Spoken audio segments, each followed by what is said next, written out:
Assalamualaikum warahmatullahi wabarakatuh. Alhamdulillahirabbil alamin. Wassalatu wassalamu ala sayyidina Muhammadin wa ala alihi wa sahbihi wa ajma'in. Amma ba'du.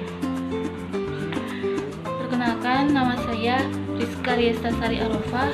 Saya dari kelas 1D Manajemen Pendidikan Islam. Di sini saya akan menjelaskan materi tentang hadis dan sinonimnya. Kata hadis berasal dari bahasa Arab yang akar suku katanya itu dari hadasa yahdusu hudusan wa hadasatan, yang berarti baru, lembut ataupun lunak, terus bisa juga berita ataupun perkataan. Dalam kamus Al-Muhit yang diungkapkan oleh Muhammad bin Muhammad Abi Syuhbah, hadis itu setidaknya memiliki dua arti. Yang pertama, hadis itu sebagai jadid yang artinya baru, dan kebalikan dari kata qadim yang artinya lama. Sedangkan yang kedua, hadis itu berarti perkataan, baik perkataannya itu banyak ataupun sedikit. Bagaimana firman Allah Ta'ala, A'udzu billahi minasyaitonir rajim, Bismillahirrahmanirrahim, fayatu bihaditsin mithlihi in kuntum shadiqin. Shadaqallahul azim, yang berarti maka datangkanlah ucapan yang sebanding jika semuanya itu benar. Nah, sedangkan hadis menurut istilah itu dibagi beberapa pendapat menurut ulama. Yang pertama, hadis menurut ulama usul fikih, yaitu aqwalun Nabi sallallahu alaihi wasallam wa af'aluhu wa taqriruhu, yang artinya segala sesuatu baik berupa perkataan, perbuatan yang disandarkan kepada Nabi Muhammad SAW. Sedangkan hadis menurut ilmu hadis, yaitu aqwalun Nabi SAW wa af'aluhu wa ahwaluhu, yang artinya segala perkataan Nabi dan perbuatan maupun hal ihwalnya. Nah, di sini menurut ulama hadis itu ada kata hal ihwal. Maknanya hal ihwal itu adalah sesuatu yang berkaitan dengan hikmah ataupun karakteristik Nabi Muhammad SAW, ataupun juga sejarah kelahiran Nabi, dan juga kebiasaan-kebiasaan yang sering dilakukan Nabi Muhammad SAW dalam kehidupan sehari-harinya.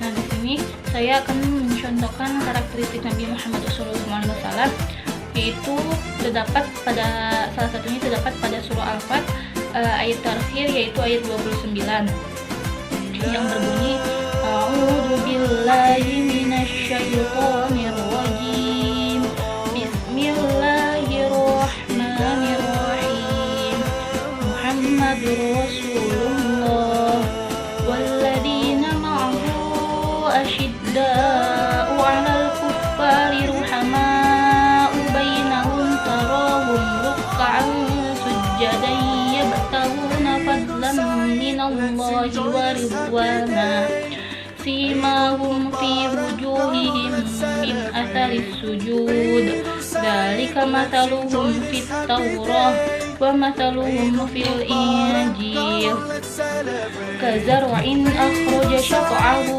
fa'azarahu fastabladha fastawa 'ala suqihi yu'jibu az-zurra'a liyaghiza bihimul kuffar wa'adallahu alladhina amanu wa 'amilus solihati minhum maghfiratan wa ajrun 'azima.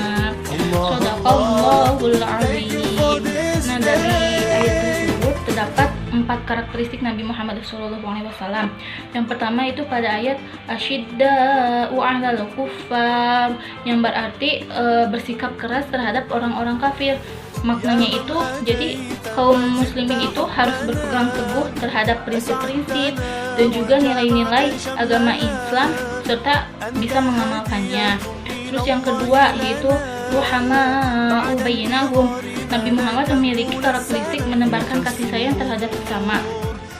Yang ketiga, zikrullah, yang artinya mengingat kepada Allah. Maksudnya itu salah satunya contohnya mengerjakan sholat, terus berpuasa, beribadah haji, membaca Al-Quran, dan masih banyak lainnya. Yang keempat yaitu sama'uhum fi wujuhihim min atharis sujud, yang berarti terdapat tanda bekas pada wajah-wajah mereka. لنجم الأغنية الإسلامية الفنان مسعود كورتس، والذي يحتوي على 12 أغنية رائعة من ضمنها روحي فداك، الحمد لله، عدناني، دعاء، غار حراء، عيد سعيد، بالاشتراك مع النجم ماهر زين وغيرها من أغاني الألبوم المتميزة. تبسم الألبوم الجديد حاليا بالأسواق. Dengan perang gajah yang dipimpin oleh Raja Abraham, di mana raja tersebut ingin menghancurkan Ka'bah, tetapi dengan kuasa Allah Subhanahu wa taala akhirnya Ka'bah tersebut tidak jadi dihancurkan oleh Raja Abraham. Dan contoh kebiasaan Nabi Muhammad SAW dalam kehidupan sehari-hari pasti sangat banyak, dan semuanya itu pasti mengandung hal-hal positif. Contohnya Nabi Muhammad selalu berkata jujur, terus patuh terhadap orang tua, mempunyai rasa kasih sayang, saling tolong menolong, dan juga mempunyai rasa takut khauf itu kepada Allah Subhanahu wa taala, dan masih banyak lainnya. Nah, sekarang kita akan membahas tentang sinonim hadis. Sinonim hadis itu atau muradif ada 3. Yang pertama ada sunnah, yang kedua ada khobar, dan juga ada asar. Sekarang sunnah. Sunnah itu menurut bahasa as-sayyarah yang berarti perjalanan ataupun sejarah. Sedangkan sunnah menurut istilah, dan banyak itu ya jumhur ulama mengatakan bahwa sunnah itu sama dengan hadis. Pengertiannya yaitu segala sesuatu yang disandarkan kepada Nabi Muhammad SAW, baik itu yang berupa perkataan, perbuatan, ataupun ketetapan yang menurut syariat Islam. Dan yang kedua itu adalah khobar. Khobar itu menurut bahasa an-naba yang berarti itu berita. Sedangkan khobar menurut istilah pendapatnya berbeda-beda gitu, dari satu ulama ke ulama lain itu berbeda-beda pendapat. Ada ulama lain mengatakan bahwa khobar adalah sesuatu yang selain datang dari Nabi Muhammad SAW, sedangkan yang datang dari Nabi Muhammad SAW itu merupakan hadis. Dan juga ada yang mengatakan bahwa hadis itu lebih umum gitu daripada khobar. Jadi setiap hadis bisa juga dikatakan khobar, tetapi tidak dengan khobar. Khobar tidak dapat dikatakan hadis. Dan yang terakhir itu ada ada asar. Asar menurut bahasa itu al-baqiyatu wa baqiyatu syai'i, yang artinya bekas ataupun sisa gitu.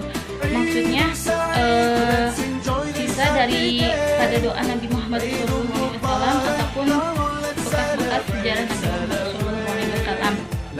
Sedangkan asar menurut istilah, yaitu ulama lain berpendapat bahwa asar itu pengertiannya sama dengan khobar ataupun hadis, yaitu yang ma'udifa ilan Nabi sallallahu alaihi wasallam min qaulin aw fi'lin aw takririn aw sifatin, yaitu segala sesuatu yang disandarkan kepada Nabi Muhammad sallallahu alaihi wasallam, baik yang berupa perkataan, perbuatan ataupun sifat. Nah, kesimpulannya itu persamaan dan perbedaan antara hadis dengan sinonimnya. Persamaan hadis dengan sunnah, khobar ataupun asar itu adalah nama yang tadi yang ma'udifa ila Nabi sallallahu alaihi wasallam min qaulin aw fi'lin aw takririn, yaitu segala sesuatu baik yang berupa perkataan, perbuatan itu disandarkan kepada Nabi Muhammad sallallahu alaihi wasallam.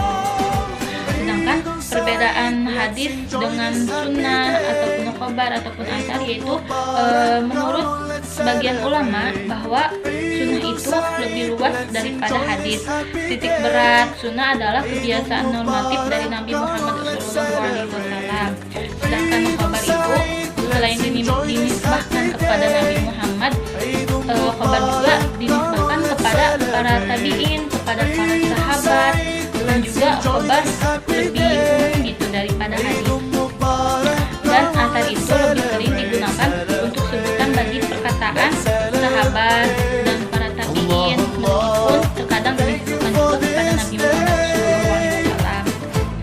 Nah, mungkin cukup sekian penjelasan dari saya, penjelasan materinya. Apabila dalam perkataan ataupun penyampaian materi ada yang kurang sopan ataupun kurang memuaskan, mohon dimaafkan. mendengarkan.